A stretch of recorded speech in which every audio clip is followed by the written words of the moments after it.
So ಎಲ್ಲವನ್ನೂ ಕೂಡ ಆಚೆ ಬಿಚ್ಚಿಡ್ತೀರಿ. ಬಿಚ್ಚಿಡ್ಲೇಬೇಕಲ್ಲ ಸರ್, ಅದು ಬಂದಿದೆಯಲ್ಲ ಅಂತ್ಯ. ಯುದ್ಧ ಪ್ರಾರಂಭ ಆದ್ಮೇಲೆ ಯುದ್ಧ ಮಾಡಲೇಬೇಕಲ್ಲ. ಶುರುವಾಗಿದೆ. ನಿಮಗೆ ನಮ್ಮ ಎದುರುಗಡೆ ಒಬ್ಬ ಅಧಿಕಾರಿ ಹೇಳಿರೋದು ಕೇಸ್ ಆಗಿದೆ, ನಿಮ್ಮ ಮುಂದೆ ಇಡ್ತೇನೆ. ಒಬ್ಬ ಸತ್ಯರಾಜು ಅಂತ ಒಂದು ಹುಡುಗ, ಅವನು ನಮ್ಮ ಸರ್ವಿಸ್ ಮಾಡಬೇಕು ಅಂತೇಳಿ ನಮ್ಮ BBMPಯಿಂದ 3 ಲಕ್ಷ ನಾವು ಗೆದ್ದು ವಸ್ತುರಲ್ಲಿ ಮನೆಗಳು ಕೊಡೋರು. ಆಮೇಲೆ 4 ಲಕ್ಷ ಆಯಿತು. ಅವನ್ನೆಲ್ಲ ತೊಗೊಂಡೋಗಿ ಬಡವ್ರಿಗೆ ಗಿಡವ್ರಿಗೆ ಮಾಡಿಸ್ಕೊಡೋದು. ಆಶಾ ಸುರೇಶ್ ಕಾರ್ಪೊರೇಟರ್ ಜೊತೆ ಓಡಾಡೋದು. ವಾರ್ಡ್ ಕಮಿಟಿಲಿ 15 ಜನಕ್ಕೆ ಸಿಗೋದು. 10 ಜನ SC STಗೆ, ಒಂದು 5 ಜನ ಜನರಲ್ಗೆ ಸಿಗ್ತಾಯಿತ್ತು ಒಬ್ಬ ಕಾರ್ಪೊರೇಟರ್. ಆ ಫೈಲ್ಗಳು ಎತ್ಕೊಂಡು ಮೊದಲು ವರ್ಷ ಲ್ಯಾಪ್ಸ್ ಆಗಿದೆ, 2ನೇ ವರ್ಷ ಹೋಗಿದ್ದಾನೆ. ಮೊದಲನೇ ವರ್ಷ ಯಾವುದೂ ಮಾಡೋಕ್ಕೆ ಬಿಟ್ಟಿಲ್ಲ ಮನ್ರದ್ದು.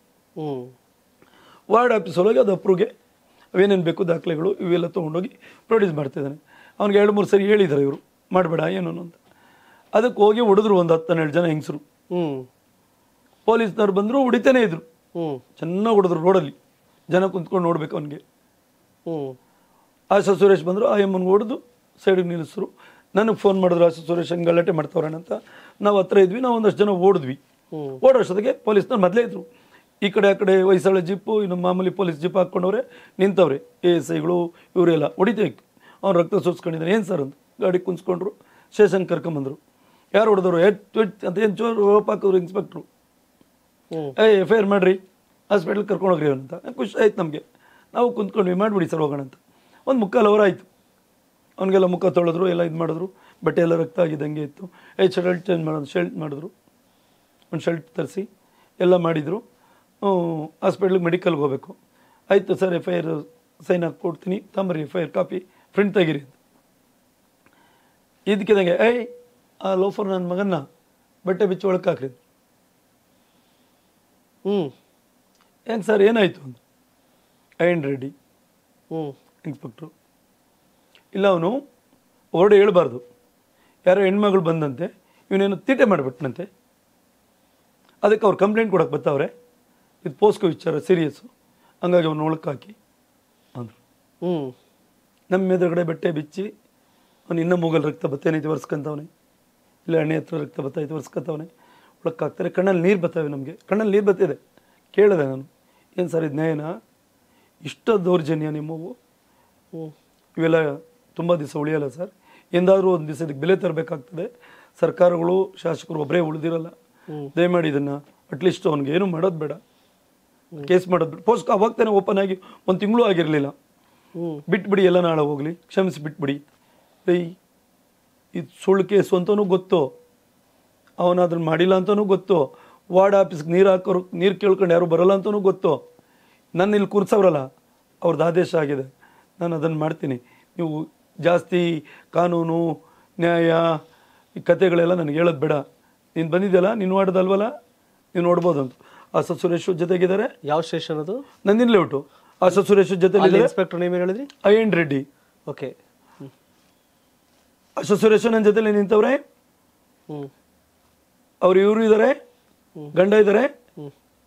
ಎದುರುಗಡೆ ಇನ್ಸ್ಪೆಕ್ಟರ್ ಎದುರುಗಡೆ ಬಂದು ಬೈತಾಳೆ ನಿರ್ಮಲಾ ಅನ್ನೋಳು, ಆಕ್ಸಿಡೆಂಟ್ ಆಗಿ ಸೋತದ್ಲು. ಅಲ್ಲೇನು ರೆಕಾರ್ಡ್ ಇದ್ದೀರ, ಅವ್ನು ಎತ್ತಿಟ್ಕೊಂಡು ಅವನೇನೋ ಗೊತ್ತಿಲ್ಲ. ನಮ್ಮ SIT ಸೀಸ್ ಮಾಡೋದು ಸಿಗ್ಬೋದು. ಇಂಥ ಓಡಿಲ್ಲಿ ಏನೂ ಹೇಳೋಕ್ಕಾಗಲ್ಲ. ಅಂಥ ಓಡೆಲ್ಲ ಗಂಡನ ಎದುರುಗಡೆ ಬೈತಾಳೆ. ಅಲ್ಲಾಚೆ ನಮ್ಮ ಜನ ಅವರೇ ಬಾರಿ ಕರ್ಕೊಂಡೋಗ್ತೀವಿ.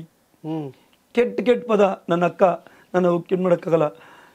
ನಾವು ಏನು ಮಾಡೋಕ್ಕಾಗಿಲ್ಲ. ನಾನು ಅಲ್ಲಿಗೂ ಸತ್ರ ಚಿಂತೆ ಎಲ್ಲಕ್ಕ ಹೋಗಿ ಹೊಡಿತೀನಿ ಅಂದೆ.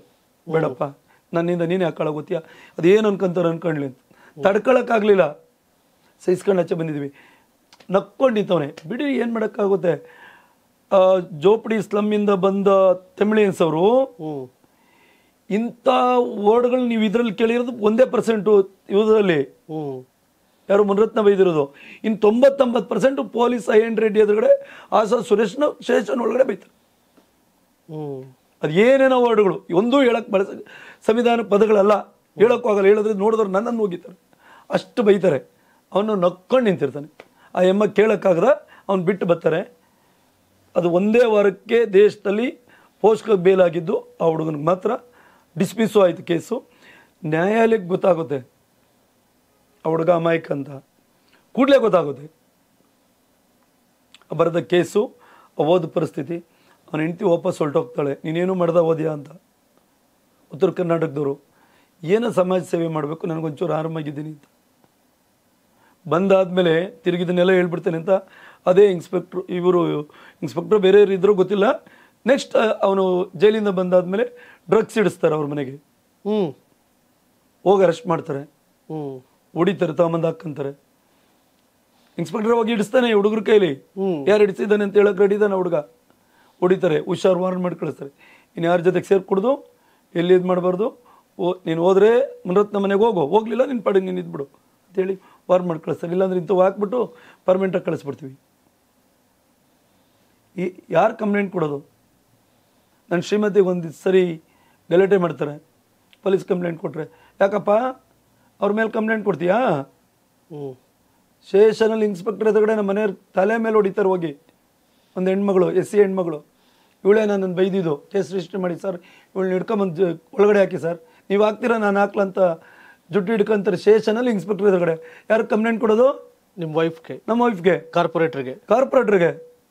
ಅಲ್ಲಿ 10 ಜನ ಮುಂದೆ ಇನ್ಸ್ಪೆಕ್ಟ್ರು ಬಿಟ್ಬಿಡಮ್ಮ ಲಕ್ಷ್ಮಮ್ಮ, ರೈ ಕೂತ್ಕೊಳ್ರಿ, ಯಾಕ್ರೆ ಇವಾಗೆಲ್ಲ ಮಾತಾಡ್ತೀರ ಅಂತ ಕಾರ್ಪೊರೇಟ್ರನ್ನ ಬೈತಾರೆ. ಎಷ್ಟು ಸಹಿಸ್ಬೋದು ಶೂ ಸರ್?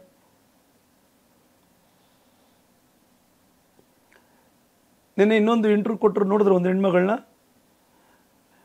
ಅರೆಸ್ಟ್ ಮಾಡಿ ತಗೊಂಡೋಗಿ ಮುನರತ್ನ ಮನೆಗೆ ಬಿಡ್ತಾರೆ. 16 ಜನ ಪೊಲೀಸರು ಮನೆ ಪೂರ್ತಿ ಹುಡುಕಿ, ನೀನೇನು ಪ್ರಾಸಿಕ್ಯೂಷನ್ ಮಾಡ್ತಿದೀಯಾ ಅಂತೇಳಿ ರೈಡ್ ಮಾಡಿ ಪ್ರಾಸಿಕ್ಯೂಷನ್ ಮಾಡಿದವ್ರನ್ನ ಎಲ್ಲಿ ಬಿಡಬೇಕು?